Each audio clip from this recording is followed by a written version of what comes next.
नमस्कार दोस्तों, आप सभी का स्वागत है आपके अपने YouTube channel first grade education by Ravi पर। दोस्तों, इस वीडियो के अंदर हम रीट मेंस की कट ऑफ को डिस्कस करेंगे। मैं इस वीडियो को काफ़ी लेट लेकर आ रहा हूँ। उसका रीज़न ये है क्योंकि काफ़ी मुझे जो है साइंस और मैथ की इतना ज़्यादा डाटा जो है वो नहीं मिल रहा था। तो मैंने काफ़ी मैं अभी सिक्कर में रह रहा हूँ, ठीक है। और मैं फिर जयपुर गया, जो मेरे कोई दोस्त हैं, ठीक है।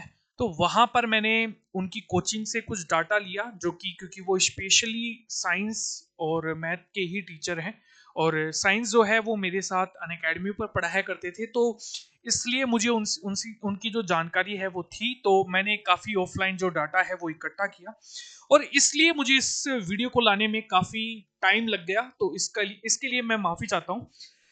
दोस्तों, इस वीडियो के अंदर हम साइंस मैथ की कट ऑफ को देखने वाले हैं। देखो, आप साइंस मैथ की कट ऑफ को लेकर ज्यादा घबराइएगा नहीं, क्योंकि अगर मैं एक साफ सी बात कहूं तो साइंस मैथ की कट ऑफ इस बार बहुत कम जाएगी। हर बार ही बहुत कम जाती है, लेकिन इस बार भी वैसी ही हालत है, क्योंकि साइंस और मैथ को लेकर स्टूडेंट्स जो हैं वो उतने ज्यादा अच्छे पेपर कर ही नहीं पा रहे हैं।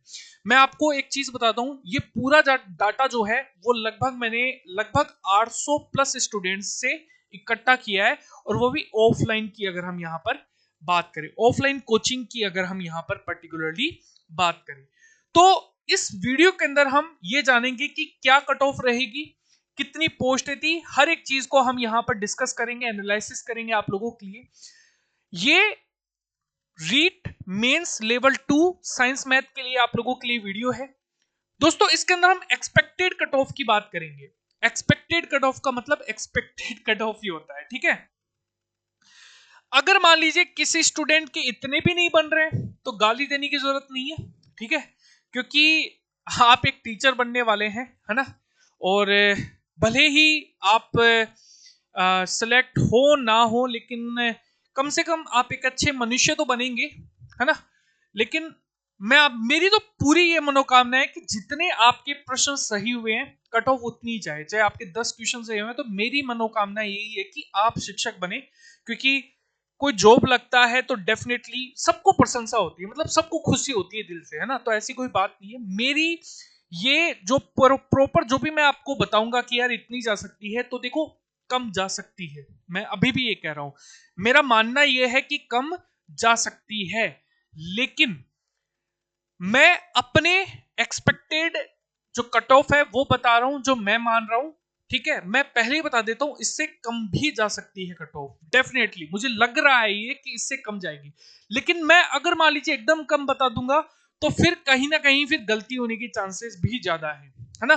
तो मैं अपने आप को ध्यान में रखते हुए बता रहा हूं।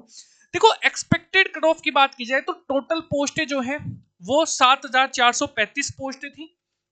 वहीं अगर आवेदनों की बात की जाए दोस्तों, तो आवेदन जो है वो 1,93,186 आवेदन प्राप्त हुए थे 7,435 पोस्टों के लिए।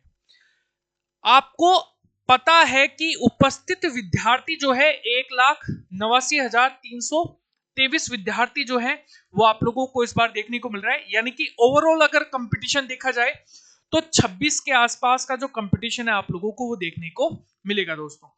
अप्रोक्सीमेटली अगर मैं इस कंपटीशन को घटा दूं ना, तो आप ये मानकर चलिएगा कि ये लगभग 10 से 15 के बीच विद्यार्थियों का कंपटीशन है, क्योंकि साइंस मैथ को लेकर जो है इस बार बहुत बहुत ज्यादा गड़बड़ी हुई है चीजों को लेकर, है ना।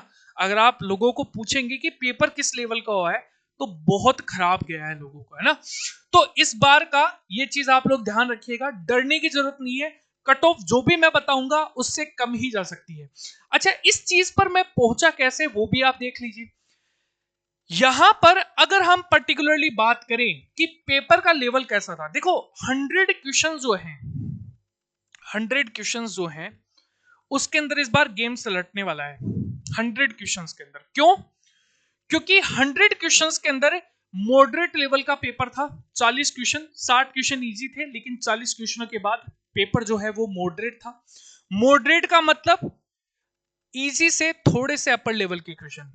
विद्यार्थियों ने इस बार वो भी अटेम्प्ट नहीं किए। मेरा साइंस का बायोलॉजी का अनुभव है, लगभग मैं 4 सालों से अनअकैडमी पर बायोलॉजी पढ़ा रहा हूं और मैं ये मान रहा हूं, मतलब पढ़ा रहा था, ठीक है। मैं ये मानता हूं कि बायोलॉजी से ज्यादा अच्छी सब्जेक्ट और इजी सब्जेक्ट हो ही नहीं सकती।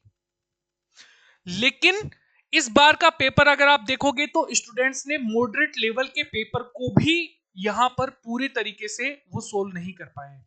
यानी कि टफ क्वेश्चनों को तो छोड़ ही दीजिए, कुछ चुनिंदा जो कि इंटेलिजेंट होते हैं वो तो होंगे ही इस दौड़ के अंदर, डेफिनेटली होने वाले हैं। लेकिन आप ये मानकर चलिए कि 100 क्वेश्चंस तक जो भी स्टूडेंट हैं उनका मामला वहीं पर सेट हो जाने वाला है। समझ में आ गया? अब नॉन टीएसपी की बात की जाए, कितने क्वेश्चंस आप लोग करेंगे, तो यहां पर आप लोग यहां पर देख सकते हैं कट ऑफ। देखो, जर्नल वाला स्टूडेंट अगर 85 से लेकर 95 क्वेश्चंस, ये क्वेश्चंस है, मैं पहले बता दे रहा हूं, ये क्वेश्चंस है। अगर आप इतने क्वेश्चंस सही करके आते हैं, ठीक है, तो आराम से आपका सिलेक्शन जो है वो आप मानकर चलिए। अगर आप 85 नंबर से लेकर अगर आप 90 तक भी हैं तो भी सिलेक्शन जो है वो मानकर चलिए। हो सकता है 85 से भी डाउन रहे कट ऑफ, क्योंकि रीजन ये है, हो सकता है देखो इतनी भी ज्यादा नहीं रहेगी कि 60 ही चली जाए, 70 ही चली जाए, 75 ही चली जाए, 80 के आसपास रह सकती है। अधिकतम अगर मैं मानूं कि इसकी कट ऑफ तो लास्ट 80 जा सकती है, 80 से 85 के बीच में रह सकती है। लेकिन मैं ये मानकर चल रहा हूं कि 85 से 95 के बीच में रहेगी, क्योंकि जो पेपर है बहुत सारे, मतलब अगर मैं एवरेज बताऊं 800 में से लगभग, देखो डाटा के हिसाब से मैं आपको बता रहा हूं, लगभग 75 टू 100 ऐसे स्टूडेंट थे जिन्होंने यहां पर 100 क्वेश्चंस प्लस अटेम्प्ट किए थे, ठीक है। उनके गलत हो रहे थे लगभग 10 से 12 क्वेश्चन, ठीक है। ये गलत होने वाले क्वेश्चंस थे, 10 से 12, कईयों के 15 भी हुए हैं। तो ऐसे करके मैंने ये अंदाजा लगाया है 100 के आसपास, मतलब किसी ने 102 किए हैं, किसी ने 100 किए हैं, किसी ने 98 किए हैं, ऐसे करके क्वेश्चंस आ रहे थे और लगभग 15 से लगभग जो है क्वेश्चंस गलती हो रहे थे।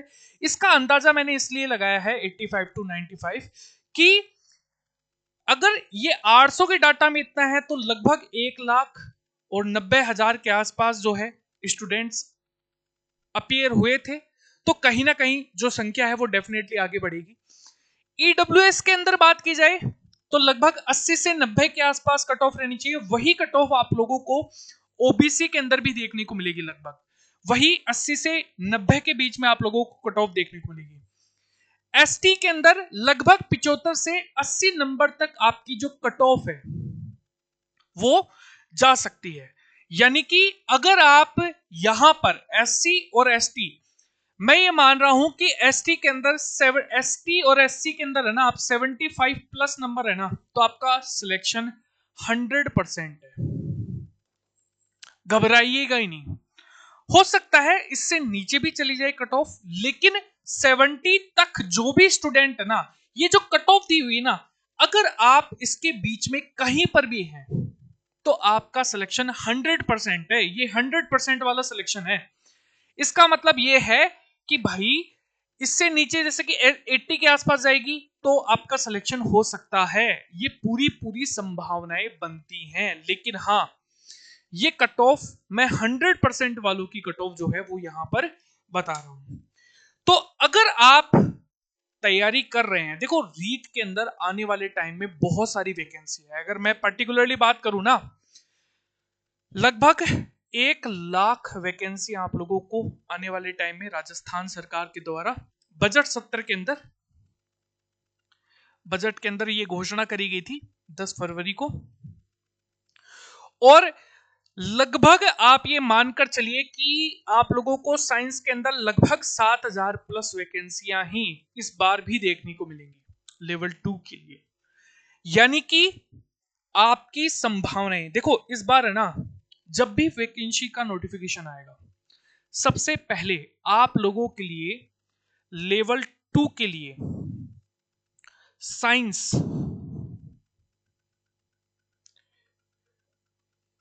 विज्ञान का वो कोर्स आप लोगों को देखने को मिलेगा जो राजस्थान में आप लोगों ने कभी नहीं पढ़ा।